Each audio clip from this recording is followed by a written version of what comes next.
Didi time. Pananghalian ng mga aking mga alagang pusa. Mas malaki pa sa nanay, dumididi pa rin. Ano ba yan, Ming? Parang di na kayo naawa sa nanay nyo.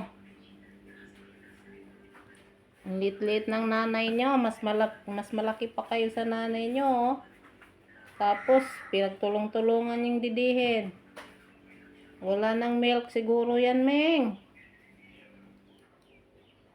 Kawawa ka naman, Nanay Mingming.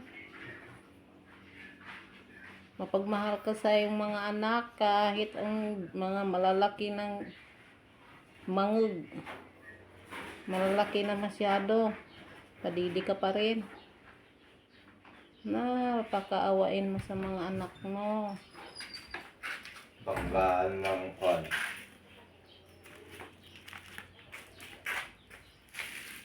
Sige, Didi. Didi. Malakas na kumain ng kanin ito. Pero dumididi pa rin. Hoy, di pa ba kayo nakontento sa pagkain?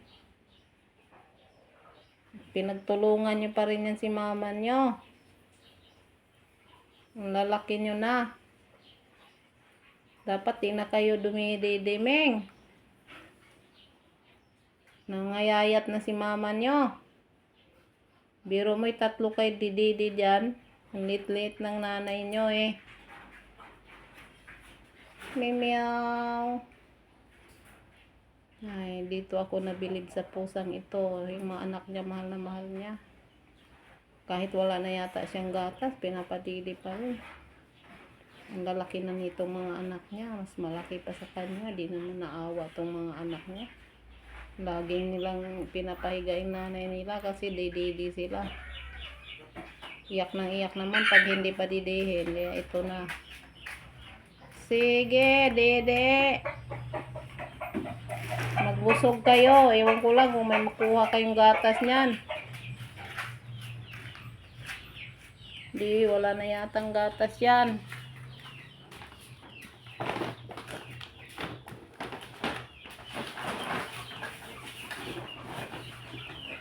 Didi lang kayo. Ito si orange, ginger. Iyaw namang sa gitna si puti. Yung sa dulo naman si tigre. Tigre ang tawag ko. Kakulay niya kasi yung tigre. O, tas si Nanay Mingming ang tawag ko niya sa kanya, nanay. Nanay Mingming. Nanay Mingming!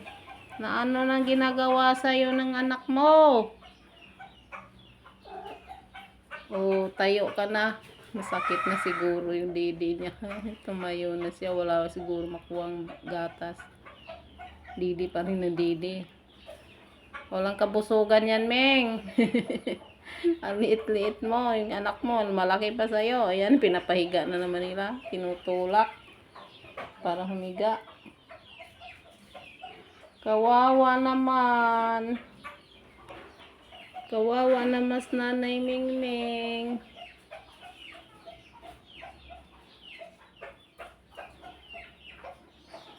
Kawawa naman ikaw, Nanay Mingming.